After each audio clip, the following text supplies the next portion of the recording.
Shelby County judge just stacked 50 extra years onto Justin Johnson's life sentence for killing young Dolph. Man sentenced to life in prison for killing young Dolph gets 35 more years tacked onto his sentence, meaning Justin Johnson could be in his 70s before he's even considered for parole. I didn't know that Dolph was loved like this.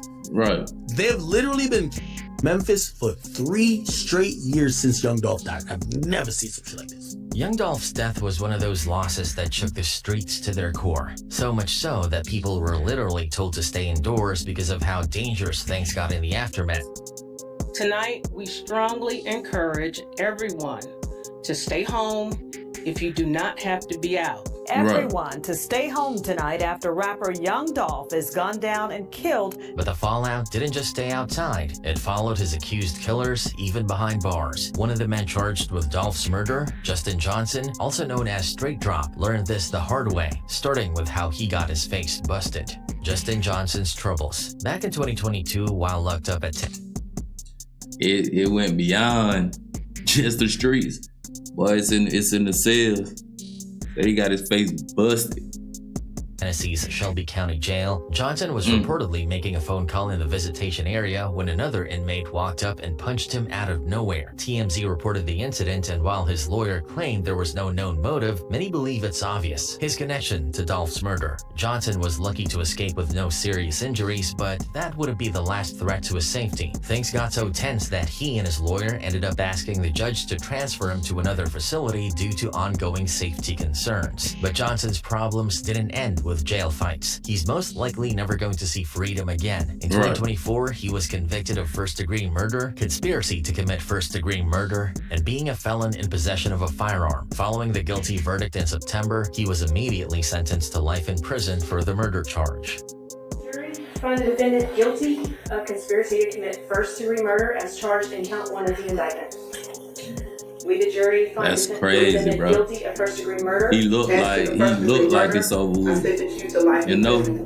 Then in October, his attorneys filed a motion asking the court to vacate the sentence and grant him a new trial. The motion argued that the evidence presented wasn't strong enough to prove first-degree murder beyond a reasonable doubt. It also claimed the court made errors by allowing gruesome crime scene and autopsy photos into evidence and by denying Johnson's requests to sit at the counsel table during trial. Still, things only got worse for him. Johnson was later handed a 35-year sentence for the conspiracy charge and another 15 years for being a felon in possession of a firearm, stacking up to 50 additional years on top of his life sentence. Though 2 of those sentences will run concurrently, the message is clear: he's not getting out. Man sentenced to life in prison for killing young Dolph gets 35 more years tacked onto his sentence, meaning Justin Johnson could be in his 70s before he's even considered for parole. Before sentencing, the court heard a statement from Dolph's. Before he even considered, and 9 times out of 10, they gonna deny the person. Family. Part of it read, "To the one responsible for taking him from us, just know this. You may deny your actions, but the evidence speaks clearly. You showed yourself to be driven by jealousy and cowardice. You may have tried to take a man down for the sake of envy, but in the end, have lost far more than you could ever gain. The world sees you now for what you are." Justin Johnson threw his entire life away. People can't help but reflect on how he was once trying to make it as a rapper as Straight Drop. Now, even if he came back in another life, it seems he'd still be stuck doing time, especially with the extra years piled on. And while it was rough for him behind bars, things on the outside got even uglier. Young Dolph. Because from the moment the news broke that Dolph had been killed, everyone knew things were about to get ugly. This wasn't just about losing a rapper, it was about Memphis losing one of its biggest heroes. And Memphis wasn't going to let that slide. Even the police knew what was coming. They issued warnings telling people to stay inside unless it was absolutely necessary to go out. Tonight, we strongly encourage everyone to stay home if you do not have to be out. Everyone to stay home tonight after rapper Young Dolph is gunned down and killed. They understood that retaliation was inevitable, and they weren't wrong. Ever since Dolph was taken out, his people have been on a mission, spinning blocks and making sure that anyone even remotely connected to his murder felt the heat. Young Dolph was a beloved figure in his community, a philanthropist, and a proud advocate for his city. He put Memphis on his back and never stopped giving back. It was good to the city, you know. It's good in the neighborhood, always give it back to the neighborhood, always give it back to his community. Every year, he made sure people in his city were taken care of, from handing out Thanksgiving turkeys to donating to schools and helping out individuals across the country. He is known for giving back to his community here in Memphis. Every year, he gave out turkeys for Thanksgiving through Memphis Athletic Ministries. In fact, he was set to have a turkey giveaway. He was deeply involved with the Ida Mae Foundation, named after his grandmother, which focused on charitable initiatives in Memphis. When 2 baristas at Duke University got fired for playing his hit song, Get Paid, Dolph personally gave them $20,000 out of his own pocket. You know what I'm saying? Like, they fired 2 workers from a coffee shop for bumping my in the store. Until y'all get y'all a new job, till y'all find y'all a new job, I got $20,000 for y'all right now. Every year, he played Santa at Memphis's K97 radio station, handing out gifts to underprivileged kids. Even 2 days before his death, he was still giving back. He visited the West Cancer Center and Research Institute in Germantown to personally thank the staff for their hard work. That visit was deeply personal to him because his aunt was receiving treatment there, and both his grandmother and uncle had been treated at the same clinic in the past. I decided to visit West Cancer Center, the clinic today, just to show my appreciation for like over the years. My aunt, I ain't even gonna count. We need more of that. You know what I'm saying? We need more people. You know what I'm saying? Going to give, support to these places. You know what I'm saying? Because we need them to keep fighting for our people and fighting for people in general. You know what I'm talking about? So we need that, man. Rest in peace, Dolph, too, man, while we at it, you know what I'm saying? But yeah, we definitely need that more good, you know what I'm saying, good energy from these rappers, man. You know, singers, too. Currently here, like, she has cancer, my grandmother had cancer, my uncle had cancer, and they all came through these doors. And I just wanted to show up. Now, imagine all of that. A man who was a hero to a city, a man who inspired and gave so much, being taken away forever. The pain Memphis felt was unbearable, and what followed was a level of chaos the city had never seen before. In the month after Dolph's murder, Memphis turned into a war zone. Retaliation after retaliation shook this city to its core. At least 40 people were believed to have been killed in direct connection to Dolph's death, and Memphis quickly climbed the ranks to become one of the most dangerous cities in the country. But the real question is, just how many lives have been lost in the wake of young Dolph's death? I didn't know that Dolph was loved like this. They've literally been Memphis for 3 straight years since young Dolph died. I've never seen some shit like this.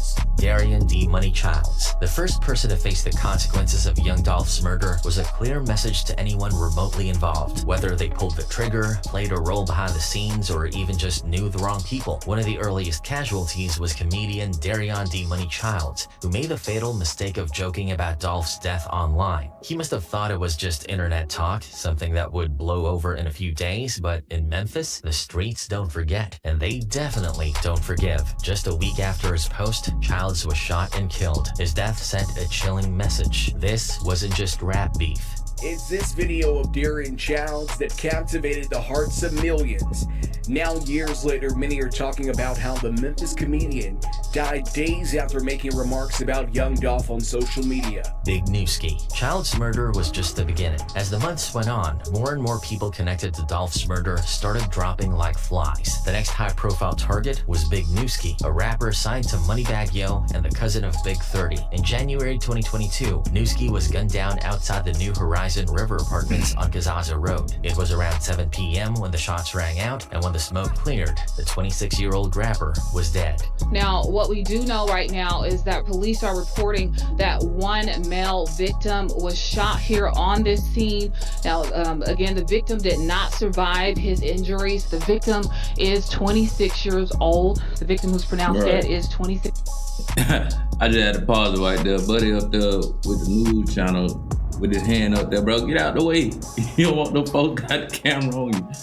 Go duck off, man. 6 years old. But this Bro, like, wasn't get the just some camera out my random face. act of violence. The streets quickly started buzzing with rumors that Newski had ties to Justin Johnson, aka Straight Drop, one of the main suspects in Dolph's killing. It didn't take long for people to dig up old photos showing Newski and Straight Drop posing in front of the same car, fueling speculation that there was more to his death than met the eye. Some believed it was another calculated hit in the name of revenge. As the bodies continued to drop, a pattern started emerging. Most of the people being targeted had one thing in common. They were allegedly linked to CMG and Yo Gotti, whether directly or through street affiliations, CEO TZ. But their ties went beyond the music industry. Many of them were also connected to the infamous Memphis gang, Trula Mafia. One of the biggest names on that list was Joshua Taylor, aka CEO TZ, a high-ranking member of Trula Mafia and someone who had been on the police radar for his alleged involvement in Dolph's murder. TZ's time was running out. On June 14th, 2023, police were called to Spotswood Avenue near Bunton Street around 12:56 p.m. after reports of a man down. When they arrived, they found Taylor's lifeless body inside a car riddled with gunshot wounds. According to reports, he had actually been shot the night before, but his body wasn't discovered until the next afternoon near a church. I'm just gonna put a little bit more info on that. They did investigate him though, but they let him go. You know what I'm saying? Because they ain't have enough evidence to, you know what I'm saying, try to charge him or whatnot. So he was investigated, but they did choose to let him go. But he still ended up getting unalive, so. His death marked yet another name crossed off the list in this ongoing war. Lifeless in a car near a church around 1 p.m. Vitalis Taylor, also known as CEO TZ, was found shot to death in Orange Mound Wednesday at Spotswood and Bunton. Those who live nearby tell us Taylor was actually shot the night before, discovered lifeless. And just when people thought the violence might slow down, another shocking murder made it clear that no one was safe. Lotta Cash Desto. On September 24th, 2022, up-and-coming female rapper Lotta Cash Desto, whose real name was Destiny Golden, was shot and killed in what? Look like she's straight from Memphis too. I ain't gonna keep out the video, but yeah. She definitely looked like a Memphis chick. Many believe to be another act of retribution for young Dolph. Desto was with a female friend in the 5500 block of Richmond Avenue around 2:40 a.m. when she pulled up behind a dark-colored four-door vehicle at a traffic light. Before she even knew what was happening, two shooters emerged from the car and opened fire, hitting her multiple times. She died at the scene while her friend was seriously injured but survived. At first, people were shocked. Why would someone go after Lotta Cash Desto? She wasn't even directly tied to Dolph's murder, but then a major plot twist came to light. Turns out her father was none other than Hernandez Govan, the man accused of orchestrating the entire hit on young Dolph. Govan asked for young Dolph to be murdered. Mr. Govan has been indicted and is in custody for being involved in the young Dolph. He played the role of the person who solicited. After Govan's arrest, he went online and made a cryptic post, seemingly hinting that his own actions might have played a role in his daughter's death. It was a brutal reality. Desto had been caught in the crossfire of her father's choices. If there was any doubt that Dolph's people were moving with calculated precision, this murder erased it. Tomanuel Benson. And they weren't done yet. The next major hit came on August 18th, 2023. The Memphis Police Department responded to a shooting at a BP gas station on South Parkway East around 9:30 a.m. When they arrived, they found a man lying on the ground with a fatal gunshot wound. That man was Tomanuel Benson, Black Youngsta's own brother. The shooter didn't even try to hide their face. They walked up in broad daylight and handled business, making it clear that they weren't worried about being caught. The police even had a clear image of the suspect, which they quickly released to the public, along with a $5,000 reward for any information leading to an arrest. And the MPD fugitive team in the area of Crichton Avenue. He was wanted on second-degree murder charges for the shooting in August of Tomanuel Benson, the brother of Memphis rapper Black Youngsta.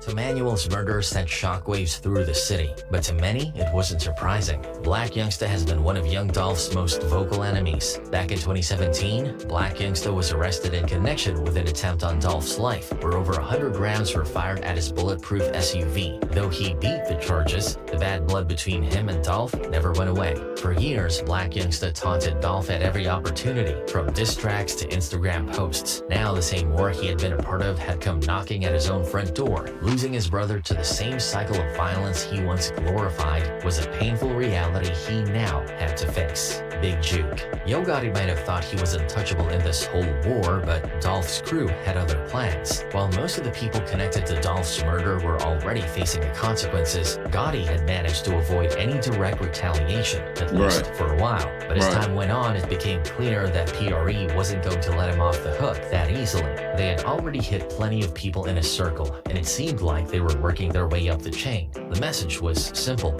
If you had anything to do with Dolph's murder, you were going to feel the heat. And they almost made Gotti himself feel it in the worst way. They even went after his family. His mother, of all people, was reportedly a target. Luckily, she managed to escape, but his brother, Big Juke, wasn't so fortunate. The irony of Big Juke's death is what made it even more chilling. He wasn't out in the streets, at a club, or even one of his usual hangout spots. He was at a funeral, paying respects to a loved one. But in the world of straight politics, there's no such thing as a safe space. When it's your time, it's your time. According to reports, Juke and Yo Gotti were both at the funeral service for their relative, OG Eric Bolden. A video clip shared by YouTube journalist Seti Nash showed them at the service standing by the casket. But what most people didn't notice at the time was that there were two men lurking in the back of the church, watching Big Juke's every move.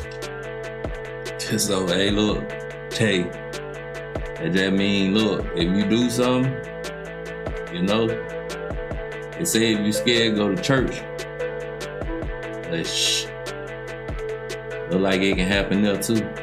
They were waiting for the perfect opportunity, and they found it at the repass after the service. Yo Gotti didn't attend the repass. If he had, things might have gone down even worse. Big Juke did. As Juke got into his vehicle outside Perignon's restaurant and event center on Winchester Road, the shooters made their move. Some say Yo Gotti's mother was in the car with him, but that didn't stop the hit from going down. The moment Juke sat down, bullets started flying. The car was sprayed up, and while Gotti's mom somehow managed to escape, Big Juke wasn't so lucky. He was rushed to the hospital, but it was too late. He didn't make it. Surveillance footage later caught a white SUV with no plates speeding away from the scene.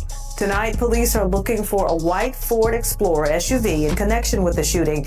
It has dark tinted windows and black wheels. A witness told police they saw suspects in the SUV speeding away. It was clear this was a targeted hit, and everyone knew exactly why. See, Big Juke wasn't just Yo Gotti's brother. He was also one of the loudest people mocking Dolph after his murder. He taunted Dolph's artists, flaunted his money, and basically made it clear that he had no remorse for what happened. At one point, he was even caught on video disrespecting a Dolph mural, proving just how deep the beef was. But what really tied him to Dolph's death was his connections. PRE artist Grove Hero had already gone online after Dolph was killed, putting Juke on blast. He claimed Juke was the one who put up the $40,000 bounty to have Dolph taken out. Grove Hero even said that if he ever ran into Juke, it would be on sight. And now, with Juke's death, people couldn't help but connect the dots. Bro, I'm not no shake ass, bro. I ain't no finna tell me to put $40,000 on my head and I'm finna do this. Bro, anybody that associate with you, and this ain't got nothing to do with them other folks, bro. It's Juke, and Gotti really ain't got nothing to do with this shit.